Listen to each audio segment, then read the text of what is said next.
Good morning, everybody. So good to see everybody here today. I'm glad to be connected with all of you, to be here to connect back with God this morning. This past week, I've just been reading so much about God's heart longing to connect with us, and also reigniting our desire to long for one another, to want to be reconnected, to want to rekindle our relationships, to long for our brothers and sisters, to long for those that are sick and lost. And so today we want to share, continuing on this idea of love works. That love is the answer that everybody is seeking. Love is the thing that God uses to create, initiate, and multiply life here on earth. That love is what God is calling us towards, and sometimes we need to find ways to fix it, to bring it back together. And today we're continuing on this. One thing that really hit my heart this week also was this idea that everything God wanted to teach us is in the family, right? Everything. We have a family pledge that we make a commitment as a family of what we're going to do, how we're going to attend God, how we're going to love our spouse, our kids, our brothers and sisters. We have all these instructions, and they're written right in our family.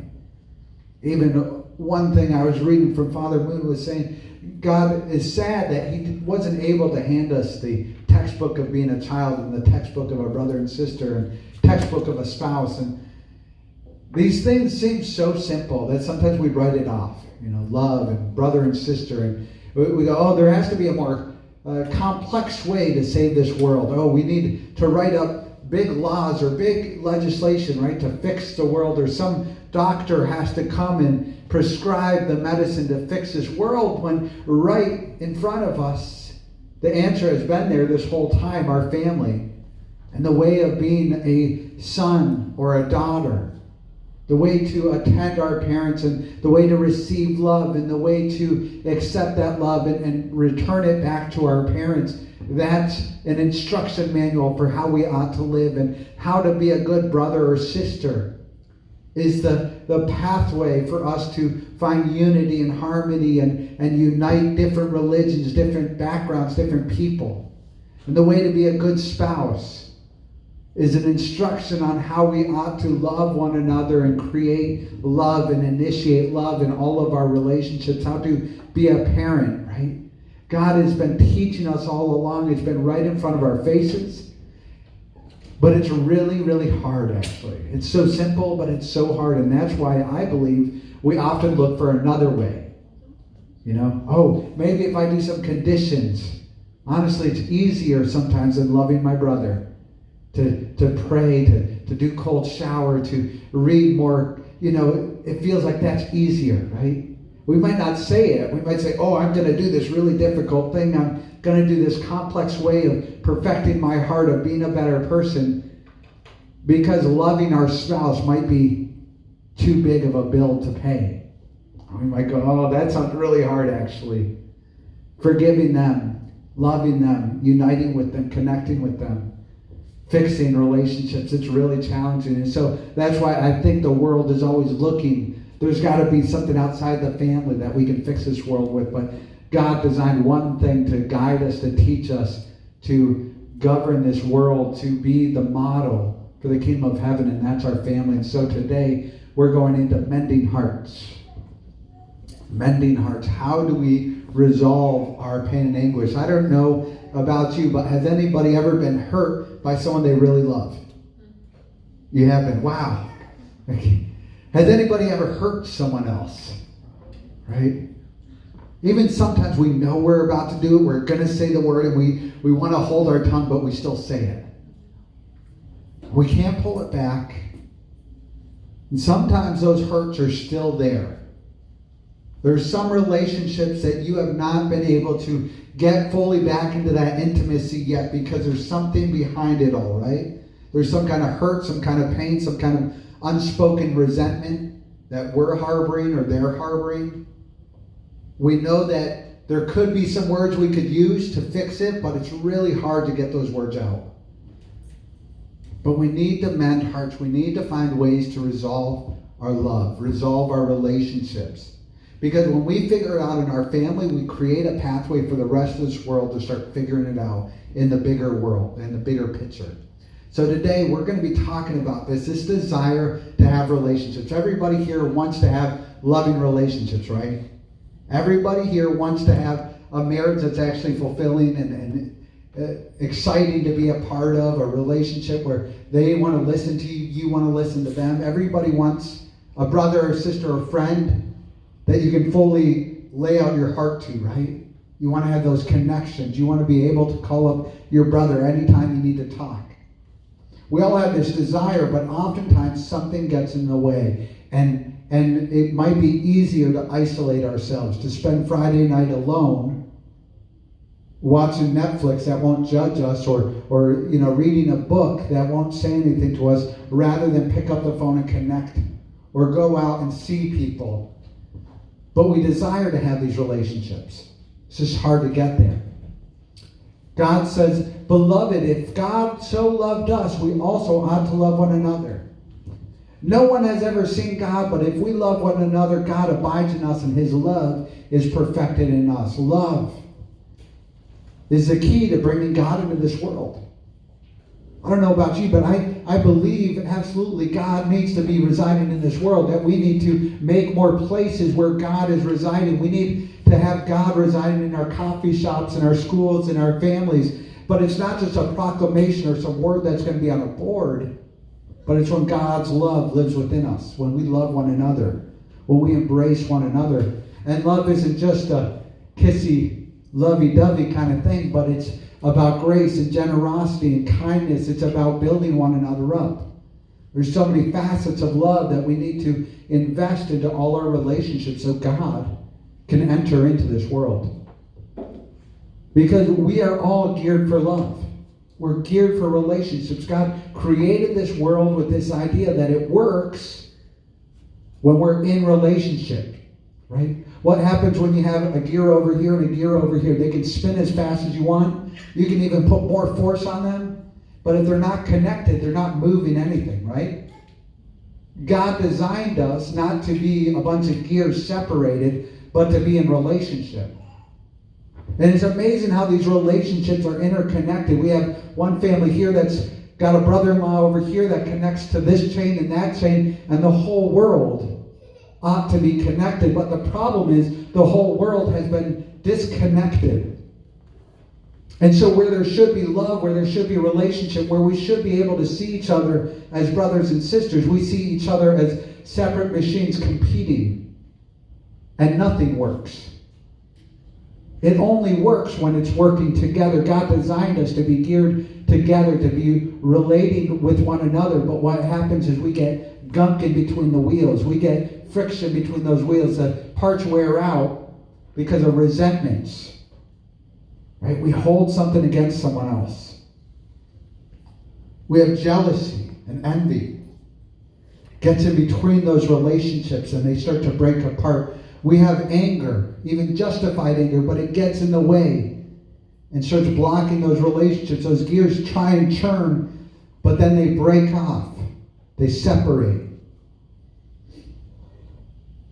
We have a broken world because we have broken relationships. We have a broken world because love is not being transmitted through our relationships. We have blocked off all the conduits for God's love to flow freely. So we need to find out how to mend these hearts, how to open these doors and reunite people with their parent. We don't have orphans. We don't have a bunch of people looking for love, looking for relationships. When we are the answer, we are the opportunity, we are the chance that someone can have a family again, that someone can find God again. We are that opportunity. We don't need to look around for some major thing to happen, but we need to be the answer to resolve those hearts. Because this is what it feels like when we are hurt. When someone walks out on you, someone you really loved and trusted, someone you felt like you could always depend on, and then they said something behind your back, and you realized something bad about them, and it hurt you and it broke you, and you feel like Humpty Dumpty, all the pieces of your heart, they're all scattered around, right? And no great word or anything you've read has helped you. You feel like nothing is putting those pieces back together. We need to resolve those issues. It happens mostly from the people we love, right? How much does it hurt if it's some guy at the gas station, calls out a name to you or blows you off? You don't really care, right? But if someone you love even says a small misstep in their word, even just makes a little slip up, it can hurt a lot. And we can hold on to it the rest of the day. You wake up and your kid kind of looks at you funny and it can throw you off the whole day. Your spouse says something, she doesn't really receive what you were excited to share with her about, and you kind of get mad at her for the rest of the day. You hold on to it. The pieces of your heart are broken. Your brother, you always thought you could depend on him, but when you really needed him, he was busy. He might have been justifiably busy, but it hurt you because you thought, hey, he should have been there for me. And so we break these relationships apart. We hurt. We're lost. We're alone. And we stop engaging in these relationships. I'm never going to trust my brother again. Yeah, I've been with him for 40 years, but I can't deal with his junk anymore, right? I'm not going to get let down again. I'm not going to let my heart get broken again. But you know what? When we choose not to re-engage, our heart's already broken. We're not able to have that relationship, and we might pretend like it doesn't hurt us, but we are lost. We are broken people in that situation. So how many of us are holding broken pieces of our heart, trying to put it together, or trying to ignore that aspect because we haven't been able to reconnect with a sibling, a longtime friend, someone you considered a brother or sister? Maybe your parents, you haven't been able, they said something to you, they didn't support you, and you're mad at them. They weren't there enough when you were growing up, and you're mad at them, you're holding on to it. Maybe they got divorced, and that hurt you, and you're mad at them. You feel like all the pieces of your heart are broken, are scattered around, and you're looking, how do I have love? How can I trust someone again? So we need to find a way to mend our hearts, to put it back together. This is a concept of the principle. This is a concept of the Bible. How are we restoring hearts? How are we restoring the original relationships? Again, we might not think family is such a big deal. What does this have to do with the salvation of the world and the kingdom of heaven? Well, it has everything to do because it was the first family, right? The husband against the wife, the children against one another. They didn't feel like they had anyone to turn to, and they fought each other. It was a mending hearts problem that's passed on generation to generation. We're experiencing it right now in our own families. So much, sometimes we want to help heal the world or bring God's word to the world, but we have a breakdown in our own family. We need to find a way to restore this. This isn't a judgment, but an opportunity to start restoring these, to find ways, to find the strength, to find the power to start restoring these, stitching back together the pieces of our broken heart. Because love is not destructive. It is not meant to be destructive. It only builds and blossoms. When each of you creates your own love foundation, bearing such a blossom of love, then God will become one with you. It's even been said, often it's said love hurts, but actually love is the only thing that doesn't hurt. Love is the only thing that heals. Love is the only thing that has a possibility of restoring our hurts. It's the absence of love that you've experienced. The times when you didn't feel connected to someone that hurts you, right? It wasn't because someone loved you. It was because you felt they didn't love you. That you're angry at them, that you're hurting towards them, that they're hurting towards you. And maybe you didn't mean to, but it doesn't absolve the pain. It doesn't make the pain disappear. We have to find a way to restore that, right? Because we all desire these relationships. We desire to have a brotherhood, a sisterhood, a family of people that connect with us, that want to hear us, that want to talk with us, that want to share our problems with us. But what happens when someone leaves you out, right? You thought you were part of the group, and then they plan something, they go out and they go play a game together, they go make a new business together, and you thought you were part of them, and then they up and left you out. And you feel so much hurt, right? Why wasn't I a part of that? Do they not like me? Is it something I said? Is it something I did? And then you go through this whole self-doubt thing, right? oh, what did it is? It's probably because I brought the wrong casserole last month, and they didn't like it. Now they're not inviting me anymore, right? Or maybe you said something wrong and you knew it was kind of off, and you just play this whole self-doubt in your head, and it starts to tear you up. And it's no longer even about whether you were left out. Now you're going through all this toxic mindset of all the bad things about you. You feel lost and you feel alone. Maybe someone told a joke, but it didn't translate well to you and you got kind of mad. I'm guilty of this way too often. I say jokes and I think they're really funny and my wife or my kids don't get it. And then I have to apologize profusely. I was joking, but we have to be careful, right? I've learned this. I'm still learning it every day. But I think I'm getting better at it. But you just tell a light joke and suddenly it puts a poison in a relationship. Right? You say something, someone comes to you for compassion and you kind of cut them off and say, hey, why don't you clean up your act? The problem's your own making, right? And they were like, wow. They feel hurt and the poison hits in your relationship between parents and kids or between brothers and sisters, right? We desire these relationships, but when we get cut off, we feel isolated and alone. And this separation is what causes all the problems that we see in the world. Really, it seems too simple, but really this is it. When people are alone, when they feel isolated, when they feel separate, God's love is not flowing through, and people start doing destructive things to themselves and to others. When you've been hurt, right, that's the time when you start saying nasty things to others. You let those things. When you're feeling good and happy and positive and you feel loved and secure, you don't say those things, right? We act poorly in this world because we are isolated, because we feel like no one cares about us, because we feel separate, and we've all been there before. So we need to find, how do we mend our hearts and the hearts of others? We need to find, what are the tools that can fix this? There has to be a way that we can start putting these pieces back together, how we can start rebuilding these foundations. I believe there has to be. Even in your families, you might have written it off already. You might say, hey, I've tried, but this relationship will never be healed. And I've just got to go forward. Right? But there has to be a way to restore it. If we believe that God is trying to restore this world, well, God's got to be able to restore what's happening in my marriage, what's happening in my parent-child relationship. It starts with these words, and this is what I was saying. One of the hardest things in the world are the really simple things, so we avoid it. Please forgive me. I'm sorry. Some of the hardest words to ever utter. Right? When you know you made a mistake and hey, if I can just go say I'm sorry, if I can just start making amends, we could probably fix this. Sometimes it could probably even be really quick, but you're not willing to because you're scared, right? I know this is one of my hardest things, right? Oh, I'm sorry.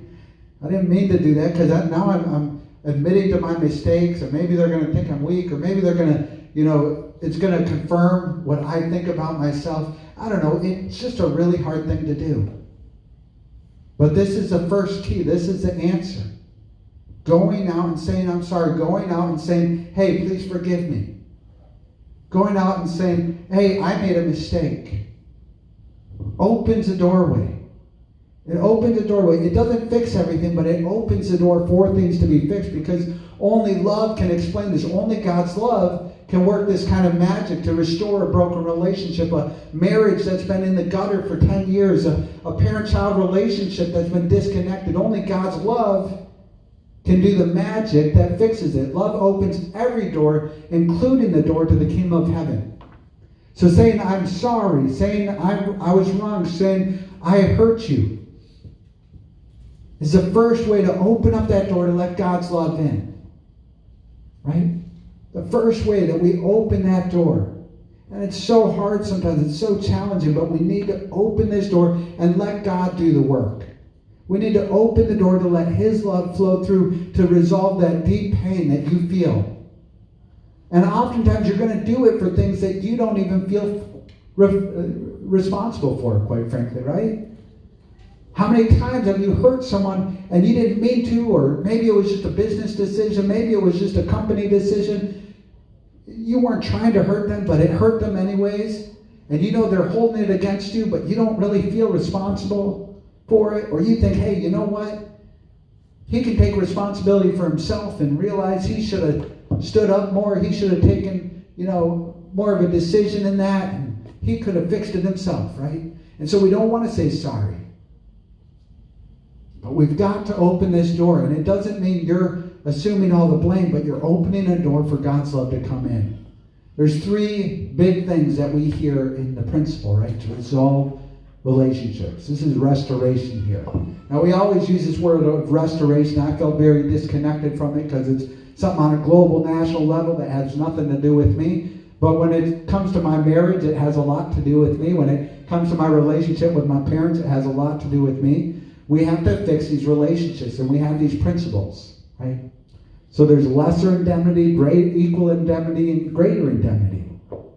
Sometimes when you hurt someone, all you need to do, it's so simple. We're afraid of it, but sometimes all it is just saying, I'm sorry. You broke someone, you rear-ended someone, and whatever, right? You hurt someone, you broke their heart, you mistook, you said the wrong word, right? And you just say, I'm sorry. Right there, in that moment, that person can go, oh, thanks, that's all I needed to hear. I just wanted to know that you cared enough about me to say sorry. That you actually cared, that you didn't just write this off, right? And right away it can be resolved. Sometimes our relationships are that simple. And that might be your case. Maybe you're thinking of someone right now. All you have to do is pick up the phone and call them up. And they've just been waiting there for 10 years. When are they going to call me? I just want to reconnect with them. I just want to talk with them. That might be the first step. Maybe it's equal indemnity. Maybe you've got to fix what you broke. Maybe you've got to pay something back. You hurt someone and you've got to think, what is it that I have to give to make this equal, make this repaired, make this whole again? And sometimes it's greater. Sometimes you've really hurt someone. And just a simple sorry doesn't do it. Just fixing it doesn't do it. But you've got to show, I'm not going to do it again. You can trust on me again, right? Because some people, they want to forgive you. They want to be like, yeah, let's get back to normal. But, I can't trust you anymore. I look at you and I know what you did to my heart, and I'm just not going to put myself there again. So you've got to do something above and beyond. So you got to look at these things in your own life, in your own family, in your own marriage, right? How do I forgive my spouse for things that they shouldn't have done, words they shouldn't have spoken, responsibilities they shouldn't have neglected? How do I forgive them? This is a two-way street. It's not just about you seeking forgiveness. How do you forgive? How do you give that opening for someone else that they can restore their relationship? I look at this world and there's so many accusations, right? Left and the right and the black and the white and the, this group and that group. Everybody has an accusation, some hurt they're carrying on. Sometimes I believe as believers, as people that are connected to God, we are the ones to take the first step. It sucks to hear that, to think about that, to be like, oh, I have to take responsibility for something they did. Sometimes we have to. We've got to open a doorway for God's love to come in. Look at Jesus Christ up on the cross. He took on sins of other people, knowing he did not deserve it, but willing to take it on so that others could move forward again. He sacrificed his hopes, his dreams, everything he was hoping for up there for the sake of other people. He didn't deserve it. But he created a pathway that we can follow to start fixing past mistakes, past problems. Sometimes we have to pay a greater price than we think we owe, but it opens the doorway for God's love to come in. When I look at it, it comes back to this story. Jacob and Esau, we know it well. Jacob is coming back from his 21 years suffering, left everything he had. Esau is sitting at home. He's suffering. He's thinking about all the terrible things that Jacob ever did to him. Maybe he's going back to when Jacob was 2 years old and he stole my ball. He's got all these things that have been building up, all this hatred that he's built up over the years. How much he's looking forward to the day he can kill his brother because he deserved it. And Jacob comes back and he starts sending everything he's ever created, everything he's gained over the years. He says, I'm going to give it all to my brother. Did he have to do that? Was that the equal payment? He gave much more. His family, his children, he was saying, hey, take it all. I know I messed you over, man. I know I screwed up. But let's resolve this. Let's put it in the past and let's move forward. And when he got to his brother, he had moved his heart so much that he actually said, I don't need any of it. He kept saying, hey, take this, take this. And he goes, no, I don't need it. I've got enough land. Oh, take this, take this. No, I don't need it. I've got enough family. Esau was already moved. He put it all behind, all those murderous thoughts, all that stuff that's been sitting in his mind for 21 years, his hatred for his brother, dissolved in a moment. No, please, Jacob insists, please take this. If I have found favor in your eye, accept this gift from me, for to see your face is like seeing the face of God now that you have received me favorably. Like that verse in 1 John where it said, where love is, God abides. In that moment, a door opened up. It wasn't about the stuff that happened in the past. It wasn't about anything. It was about knowing that his brother actually cared for him, actually took responsibility for his mistake, his hurt, and was making an effort to make it whole again. And Esau could drop it all. And they embraced and they cried. 21 years they lost each other. 21 years of a relationship that's forever gone. But in that moment, they embraced each other. The power of forgiveness to open these doors, to stop warring nations, to stop race divisions, to stop class divisions, all this junk. We put each other in little boxes, but actually we're brothers and sisters, and we have to find a way to resolve it, just like he did. Bear with each other and forgive one another. If any of you has a grievance against someone, forgive as the Lord forgave you. We're actually commanded to go out and forgive. Look for ways to open these doors. Look for ways to resolve these relationships. Look for ways to let God back into this world. I believe we're called to go out and seek forgiveness and seek places we can forgive others for. I believe God needs us to go out into this world and start giving out forgiveness. Just give it out. Hey, I know you didn't ask for it, but I forgive you. Hey, I know that you don't deserve it. I know that you haven't changed your ways yet, but I forgive you. I'm opening this door. How can we move forward? I know that you haven't earned it yet. I know that you might still make the same mistake, but I'm going to forgive you. How many times? 7 times 70, right? Let's just go out and forgive. Let's open doors. Let's open doors that people can have love back in their relationships. That people can start seeing God when they look into your face. What kind of hope would we bring back to this world? All these angers and resentments are real. People are holding on to them, and they're looking for someone to acknowledge them, recognize them, and then they can put it down. All these problems we can start resolving because this whole world needs it. This is what I look at. There's 7.8 billion people that fight against each other, that there are resources that we have, that other people need, that we all are fighting against each other. We're all trying to take advantage of what we think is a limited resource, not realizing that we have access to enough resources for everybody, and more so. We can all live well, but we've got to start loving one another. We've got to start sharing kindness and opportunity, opening up doorways. Some people have grown up without parents. Some people have grown up without families. Some people have grown up without things that we take for granted. We need to go out and love other people, share God's love, share His inspiration so that they can start reclaiming their life.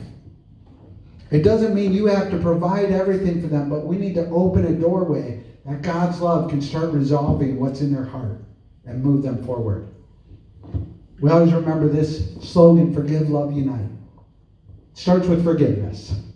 We need to seek forgiveness. We need to seek forgiveness for what we've done wrong. Admit our mistakes, our shortcomings. It's not saying, hey, you're a terrible person. We all make mistakes. It's okay. So we need to seek forgiveness, and we need to give forgiveness. We need to go out and go, hey, you know what happened 20 years ago? I'm over it now.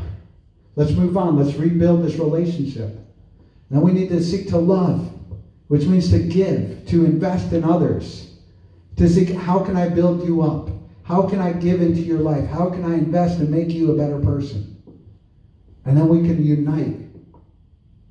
Bring this world back to God. A bunch of brothers and sisters running around, fighting each other, saying, he's got more than me. Oh, she's got the ice cream. This isn't fair. We're all fighting against each other. But we need parents right now. We need people to come in and be like, hey, okay, I understand all the hurts and stuff. We're going to fix this, right? I'm going to love you, and we're going to be united under our Heavenly Parent. We're going to come back. I'm going to be the big brother. I'm going to be the big sister in this situation. I'm going to give up my ice cream, whatever. Let's just move forward again. We open these doorways so that all of us can live in one family. And so today I want to encourage us to think about these hearts. Your marriage is not just a simple little marriage. Your relationship with your brother and sister, it's not just something simple that you can move on without. It's actually a key to building the kingdom of heaven. Finding a way to restore these relationships. Finding a way to allow intimacy to come back into that relationship, into your family, into your friendships. By forgiving one another. Forgiveness. Just giving forgiveness. Giving it and pouring it out. Seeking it for the wrongs you've done. God is calling us towards this. Because God is looking for restoration. God is looking for one world to be united under Him again, and we are the key to it. So I want to encourage you to think about this week, to look at how you can mend your own heart and how you can mend the heart of others. How we can be a part of the solution in bringing this world back to God. Let's pray.